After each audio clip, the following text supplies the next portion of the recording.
Nothing says happy birthday, quite like watching your husband's face drain of color faster than my 401k during a recession when he walks into a surprise party with another woman. There I was, standing in the middle of our living room, surrounded by 40 of Bennett's closest friends, family, and colleagues, holding a professionally decorated 3-tier birthday cake that took me 3 weeks' salary to commission. Everyone was frozen in that awkward half-crouch we all adopt when waiting to yell surprise, except now we were all processing the same unexpected plot twist. Bennett Beckett, my husband of 8 years, had just walked through our front door with his arm wrapped around a stunning redhead who was definitely not on the guest list I'd meticulously crafted over the past month. I'm Talia Beckett, 34, high school English teacher at Oak Ridge Preparatory Academy in Highland Park, a suburb of Dallas where the houses are big, the drama is bigger, and apparently, the marriages are about as real as the designer handbags being sold out of car trunks at the strip mall parking lot. The redhead, who I would soon learn was named Sybil Lowell, 29, pharmaceutical sales representative with a penchant for married men and terrible judgment in accessories, looked around our crowded living room with wide eyes before turning to Bennett. "You said you were single, that your house was being renovated," she exclaimed, her voice hitting that perfect pitch that shatters both crystal and marriages simultaneously. My neighbor Pearl, 62, self-appointed HOA vigilante and professional gossip, dropped her carefully arranged charcuterie board. The imported brie rolled across our hardwood floor like tumbleweed in a Western standoff. My brother Sterling, 38, former college linebacker with anger management issues that resurfaced magnificently in moments like these, lunged forward only to be intercepted by my father, who grabbed his arm with surprising strength for a 65-year-old retired history professor. Bennett's father, Otto, 70, a stoic Midwesterner who had flown in from Minnesota specifically for this occasion, methodically removed his sport coat as though preparing for hand-to-hand combat. His mother, Greta, 68, kindergarten teacher turned watercolor artist, began sobbing quietly, her mascara creating abstract art down her cheeks. The room hung in that peculiar limbo where time stretches like warm taffy, everyone waiting for the inevitable explosion, the screaming, the throwing, the dramatic exit. They expected the wronged wife to perform her designated role in this suburban tragedy. Instead, I smiled. Not the warm smile I'd practiced for yearbook photos, but the kind that makes students confess to cheating before I've even accused them. "Well, this is certainly a plot twist worthy of a season finale," I said, walking toward them with measured steps. I set the cake down on the coffee table with the precision of a bomb disposal expert. "Bennett, sweetheart, it seems you've brought an unexpected guest to your surprise party." Bennett's face was performing an impressive color wheel rotation. White, red, green, then back to white. "Talia, I can explain," he stammered, suddenly finding our reclaimed barnwood floors fascinating. "Oh, I'm sure you can," I replied, my voice honey-sweet with underlying arsenic. "You've always been creative with explanations, like when you explained working late every Thursday for the past 4 months, or explained the perfume on your dress shirts as a new office air freshener." I turned to Sybil, whose righteous indignation was rapidly morphing into horrified comprehension. "You must be the renovation project he's been working on," I said, extending my hand. "I'm Talia, the wife he apparently forgot to mention. Welcome to our completely unrenovated home of 6 years." The collective intake of breath from our audience was enough to lower the barometric pressure in the room. "Wife?" Sybil repeated, as though trying out a foreign word. "He said he was divorced, that his ex-wife was vindictive and still had mail coming here." I laughed, not the polite chuckle I use at parent-teacher conferences when dads make unfunny jokes, but a genuine, unrestrained laugh born from the absurd liberation of watching your life implode in real time. "Well, that's creative. I've been called many things, but vindictive ex-wife is a new one, especially since I didn't know I was an ex yet." I picked up a cupcake with an artisanal fondant topper that had cost me $7 each. "Feliz cumpleaños, mi amor. May I offer you a cupcake to celebrate your spectacular achievement in method acting? You've been playing the role of devoted husband so convincingly these past 8 years. The Academy should be calling any minute." My brother finally broke free from my father's grasp. 8 years of her life, you lying piece of sterling language, my mother interrupted. There are more creative ways to express contempt than profanity. My mother, Josephine, 64, retired district attorney, hadn't raised us to be vulgar in crisis. Bennett's colleague Wade, 36, senior accountant and apparent enabler based on his guilty expression, was already edging toward the door. I should probably... He gestured vaguely toward the exit. Oh, please stay, I insisted, my smile fixed in place. We're just getting to the interactive portion of the evening. I call it tell the truth or get the hell out of my house. Bennett, since it's your birthday, you get to go first. I paused, reconsidering. Actually, I'll start. I just caught your grand entrance on our security camera, and I've already forwarded the footage to my lawyer. Isn't technology wonderful? Anyone want champagne? I suddenly have a lot to not celebrate. After my announcement about the security footage, Sybil's face flushed crimson with embarrassment and rage. She hurled her designer purse at Bennett's chest with impressive accuracy. You have a wife? And a whole house? Her gaze shifted to me, a flash of unexpected female solidarity crossing her features, before she ripped off the delicate necklace he'd apparently given her and dropped it dramatically into the crystal punch bowl. Bennett's colleagues began discreetly filing out while his college friends remained frozen in their spots, caught in the quicksand between loyalty and basic human decency. His mother, still crying, marched directly toward him. How could you? This isn't how we raised you. His father, Otto, a man who expressed emotion approximately once per decade, simply shook his head with profound disappointment, placed his arm around his wife's shoulders, and guided her out without uttering a single word. My brother made another attempt to reach Bennett, but was restrained by two quick-thinking guests. 8 years of her life, you absolute fraud. Pearl, meanwhile, was discreetly documenting the entire meltdown on her phone, while my best friend Daphne, 34, pediatric surgeon and crisis management expert, whispered that she'd already called a rideshare service for Bennett. When the last shell-shocked guest had departed, I faced Bennett, who sat alone on our sectional sofa, the one we'd spent 3 weekends arguing over at Restoration Hardware before finally compromising. You have exactly 20 minutes to pack essentials, I informed him with eerie calm. Tomorrow, I'm calling a locksmith. Talia, please, he attempted. It's not what it looks like. Sybil is just... Save it for the judge, I cut him off. And no, I will not talk when I'm calmer. Some things can't be fixed with conversation, and this happens to be one of them. As I walked away, I noticed our wedding photo on the mantel. Bennett dipping me for a kiss under an arbor of white roses, both of us laughing. It looked like a scene from someone else's life now, a perfect moment belonging to strangers. The morning after Bennett's spectacular birthday surprise revelation, I woke up in our king-sized bed alone for the first time in 8 years. The silence felt both deafening and oddly refreshing, like finally turning off a radio station that had been playing nothing but static disguised as love songs. I rolled over to check my phone. 17 missed calls from Bennett, 23 text messages, all variations of "please let me explain," and an impressive collection of voicemails I had zero intention of listening to.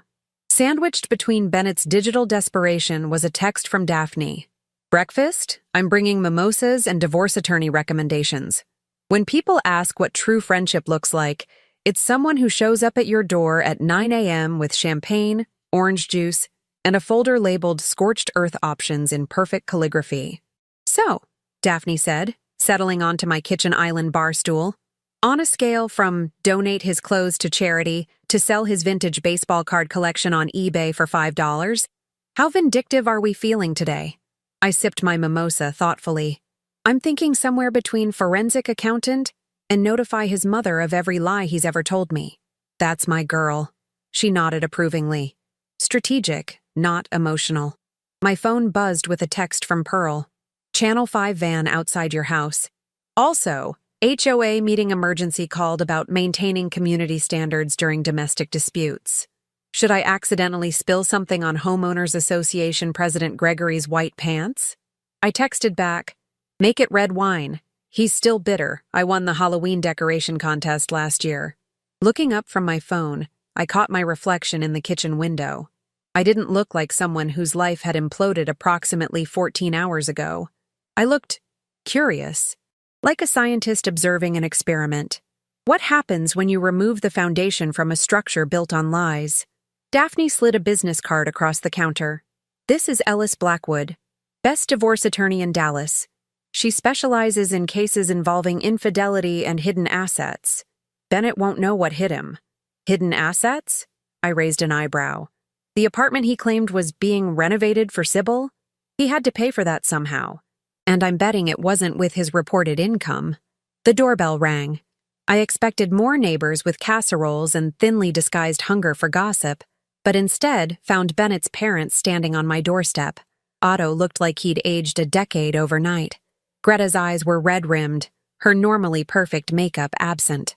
"We didn't call first," Otto said, his voice gruff with emotion. "Didn't want you to turn us away." "We had no idea," Greta added quickly.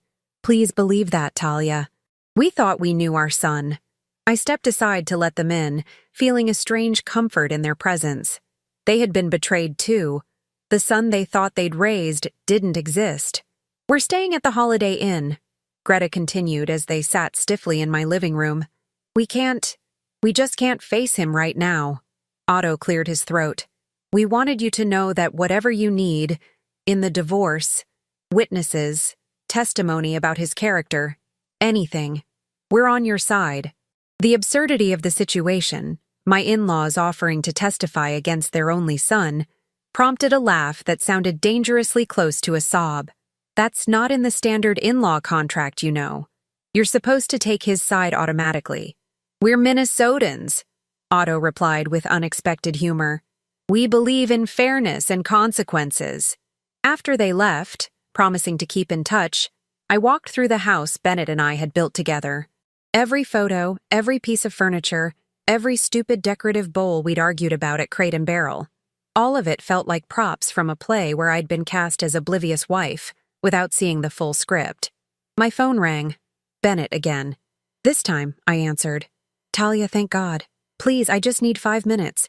"Actually," I cut in, "I need access to our joint account to pay the locksmith. Since you're so concerned about home renovations, I thought you'd want to know I'm upgrading our security." "I'm staying at Wade's place," he said, ignoring my sarcasm. "Can we please meet somewhere? Coffee? Just to talk?" "Interesting suggestion," I replied, my voice dripping with false sweetness. "But I'm busy today doing inventory of everything you've been lying about.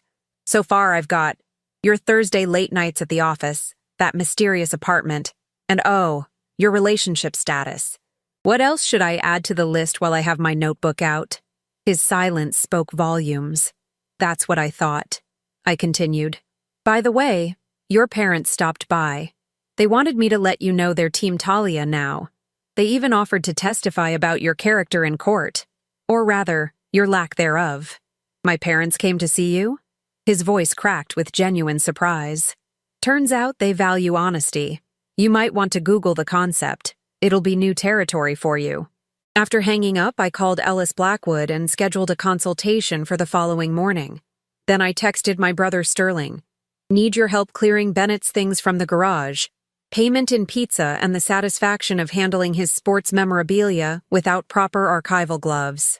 15 minutes later, Sterling arrived with 2 empty storage bins and an expression that suggested he was barely containing his rage.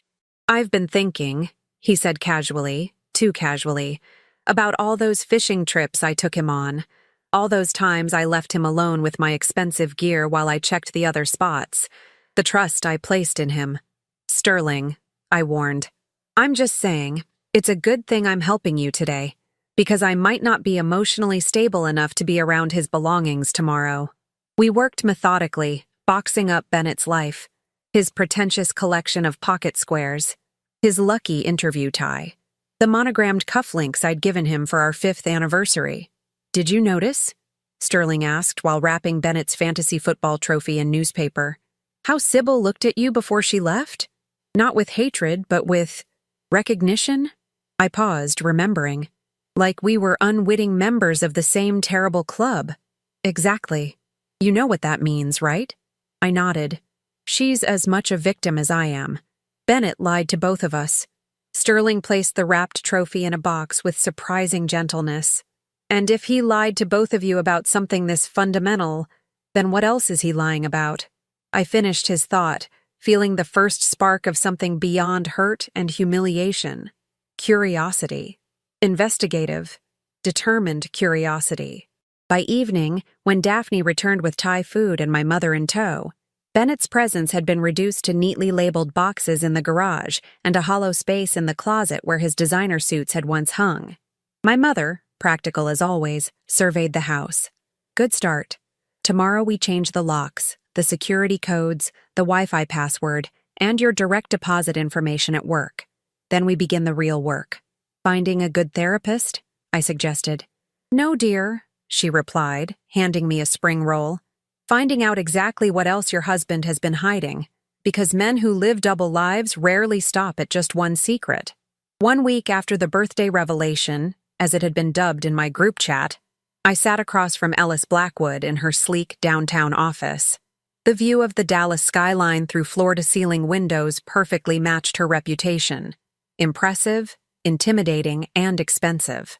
So, Ellis said, reviewing the notes from our initial consultation, we have the security footage from the party, witness statements from over 60 people including his parents, and proof he maintained a separate apartment. That's already strong, but if we can demonstrate financial deception? She trailed off, tapping her Mont Blanc pen against her legal pad. I slid a manila folder across her glass desk. The joint account statements for the past 5 years. Ellis raised an impeccably groomed eyebrow. You work quickly. Amazing what spite can accomplish in 48 hours, I replied with a tight smile. Every Thursday for the past 4 years, he withdrew between $500–700 in cash. That's over $100,000 that disappeared without explanation. And did you ever question these withdrawals? Once, about 2 years ago. He said he was building my Christmas present fund. I thought he was saving for a trip or jewelry. Turns out he was funding his secret life with Sybil. Ellis made a note. This helps establish a pattern of deception. What about tax returns? That's actually why I'm here today. I was organizing our home office and found something interesting. I pulled out a second folder. This one containing documents I'd discovered hidden in a hollowed-out economics textbook on Bennett's bookshelf. A bookshelf I'd dusted weekly for years without ever suspecting it contained the key to his double life. These are tax documents for a business I've never heard of, Beckett Holdings, LLC. According to these papers, my husband has been running a consulting business on the side for 3 years, with revenue of over $200,000 annually, none of which he ever mentioned to his wife. You know, his legally bound financial partner under Texas marital property laws. Ellis's professional composure cracked slightly as she examined the papers. This is substantial. Did you know about this business? Not until yesterday. And here's where it gets interesting. I pulled out my phone and showed her a series of photos I'd taken. This is the listed address for Beckett Holdings. The images showed a nondescript office building in a business park across town. Yesterday, I paid this place a visit, told the receptionist I was delivering lunch to my husband. Imagine my surprise when she not only knew exactly who Bennett Beckett was, but directed me to Suite 305, which has his name on the door. Inside, I found this. The next photo showed a fully furnished office with framed degrees on the wall, client files, and a desk calendar full of appointments, none of which Bennett had ever mentioned to me. Suite 304, right next door, that's Sybil Lowell's pharmaceutical sales office. They've been working side by side for 4 years. Ellis's eyes widened. How did you get these photos? The cleaning lady was very sympathetic to my situation.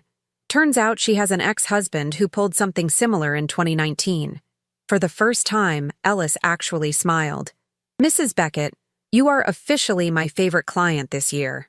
I'm just getting started, I replied, pulling out a third folder. Remember how Bennett claimed Sybil thought our house was under renovation? Well, I did some digging. The apartment he maintained for their meetings is owned by, wait for it, Beckett Holdings, LLC. And he's been writing it off as a business expense while using it for his affair. Tax fraud, Ellis murmured, almost reverently. Oh, the IRS will love this. And I found something else. I hesitated, still processing this particular discovery. Bank statements showing regular payments to a storage facility in Arlington. I drove there this morning, told them I lost my key, showed my ID with the Beckett name, and they let me in. Ellis leaned forward. And? 3 guesses what I found in a storage unit my husband never told me about. More evidence of the affair? Better. A collection of rare baseball cards and sports memorabilia he claimed was destroyed in a water leak at his office 3 years ago. The collection he collected the insurance payout for, $175,000. The adjuster's report is in there too. Ellis actually put her pen down. Insurance fraud on top of tax fraud and financial infidelity. Mrs. Beckett, your husband is going to regret the day he ever tried to deceive you. That's the goal, I said, feeling a strange calm settle over me. I want him to understand exactly what he's lost. Not just me, but everything. With this evidence, we can pursue not just division of known assets, but a full forensic accounting to uncover anything else he's hiding. And we can negotiate from a position of considerable strength. On my way home from Ellis's office, I stopped at a red light and caught my reflection in the rearview mirror. I looked different somehow, sharper, more focused. The woman Bennett had married was a trusting high school English teacher. The woman he'd face in court would be something else entirely. My phone buzzed with a text from Sybil. Can we meet? Neutral location. There's more you should know. I stared at those words, feeling a chill. More? What else could there possibly be? We agreed to meet at a Starbucks halfway between our workplaces the following afternoon. I arrived early, securing a corner table and ordering a chai latte I had no intention of drinking. My stomach was too knotted for caffeine. Sybil walked in looking nothing like the shocked woman from the party. Gone was the designer dress, replaced by simple jeans and a blouse. Her red hair was pulled back in a practical ponytail. She carried a laptop bag and moved with purpose. Thank you for meeting me, she said, sliding into the chair across from me. No preamble, no awkward small talk. I appreciated that. You said there was more I should know. She nodded, opening her laptop. I'm not just a pharmaceutical rep. That's my cover. I'm actually a forensic accountant working with the FBI's Financial Crimes Division. If she'd told me she was secretly a mermaid, I couldn't have been more shocked. We've been investigating a network of investment advisors running a sophisticated fraud scheme. Bennett came on our radar 2 years ago when he started moving large sums of money through his LLC. She turned the laptop toward me, showing a complex diagram of financial connections. I was assigned to get close to him. The relationship wasn't supposed to happen. You're an undercover FBI agent? I whispered, my worldview shifting yet again. Not exactly. Civilian consultant. But yes, I've been gathering evidence on your husband's business activities.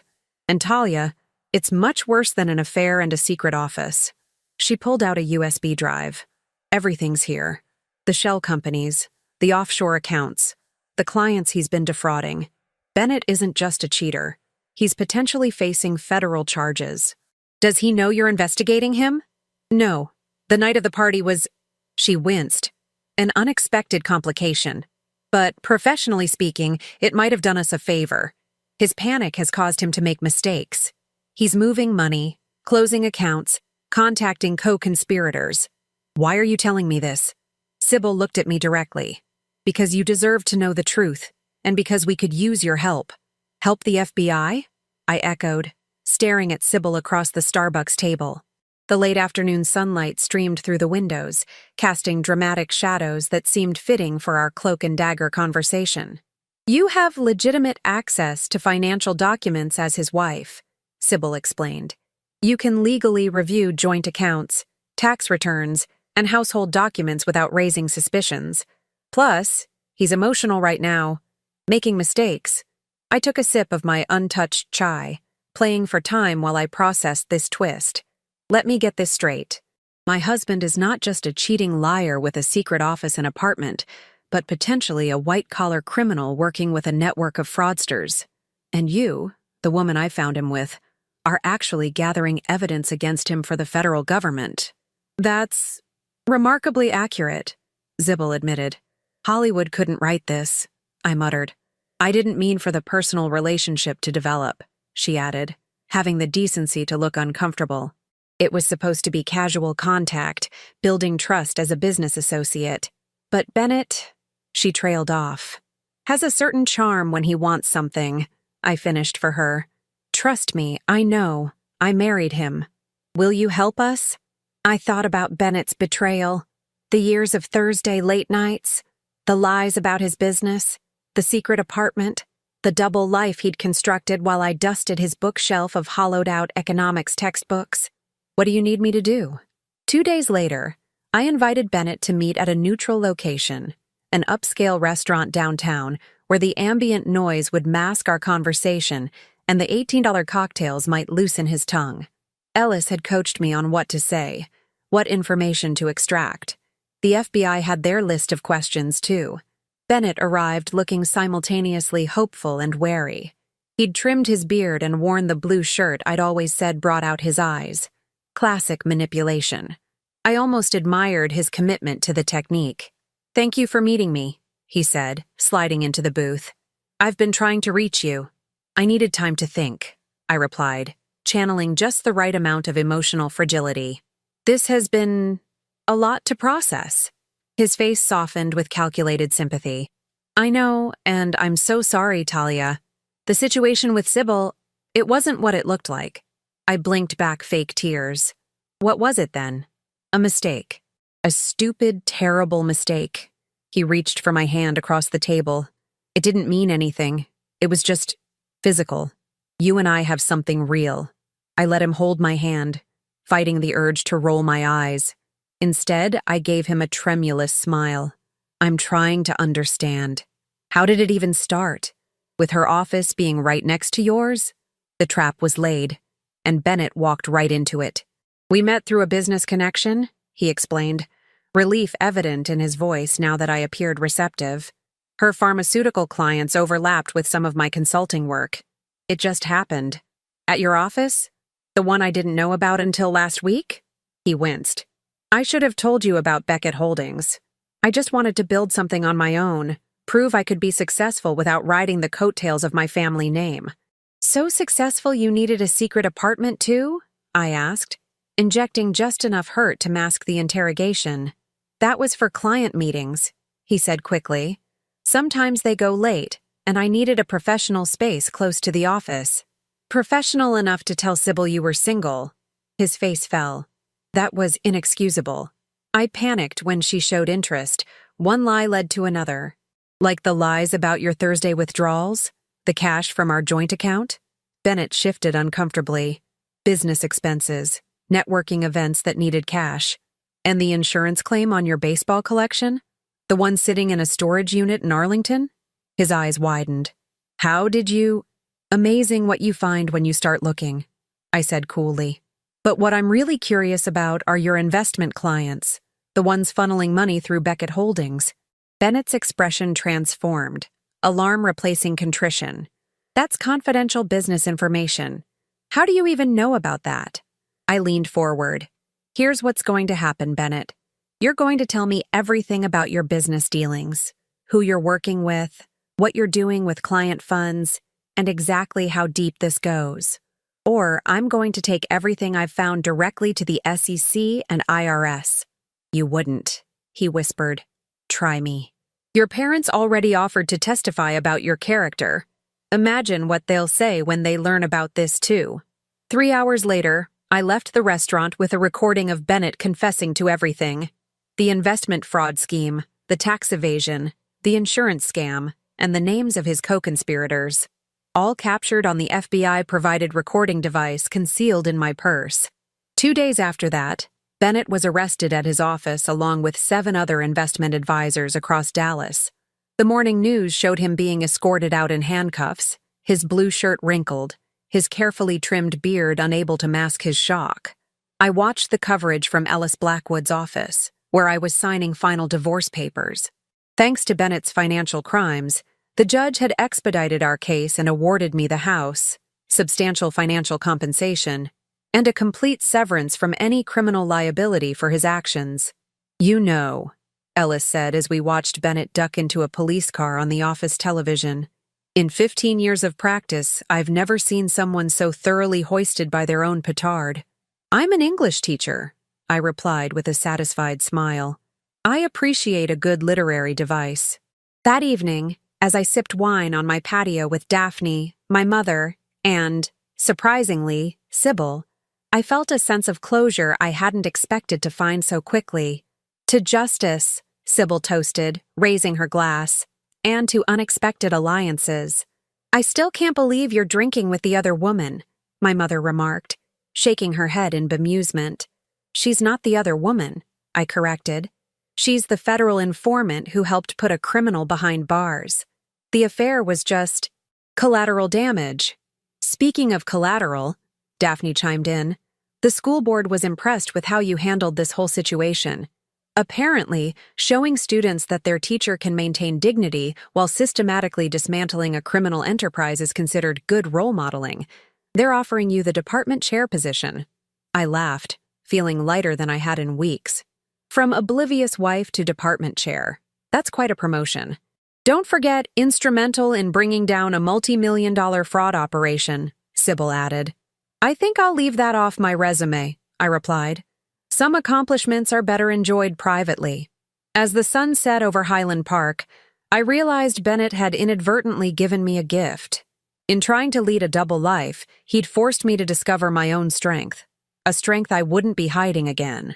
1 year after Bennett's spectacular birthday surprise and subsequent criminal conviction, I found myself sitting in the teacher's lounge during lunch break, scrolling through real estate listings. Not because I needed a new home. I loved my house, especially now that it was completely Bennett-free, but because I enjoyed looking at properties I could actually afford on my own. Stalking your ex-husband's prison commissary account again? Marnie, our school counselor, asked as she sat down beside me. Please, I scoffed, showing her my phone screen. I have better things to do with my time than worry about how many ramen packets Bennett can afford this week. I'm looking at vacation rentals, thinking about the Outer Banks this summer. My, how the tables have turned, she mused. Last year you were planning his surprise party, and now you're planning a beach vacation while he plans his appeal. Life really does come at you fast. 1 minute you're debating what flavor of birthday cake your husband might prefer, and the next you're testifying against him in federal court. It's funny how quickly "till death do us part" turns into "till federal prison do us part" when financial fraud enters the picture. Bennett received 8 years for his role in the investment scheme. With good behavior, he could be out in 5, just in time for me to be well established in my new role as department chair and completely moved on with my life. His co-conspirators received similar sentences, except for the ringleader who got 15 years. Turns out the justice system takes a dim view of people who defraud retirees out of their life savings. Sybil and I maintained an unusual friendship after the dust settled. Every few months we'd meet for coffee and catch up on life. She'd changed careers, moving from forensic accounting to financial literacy education. Preventing fraud is more satisfying than catching it after the fact, she'd explained during our last meeting.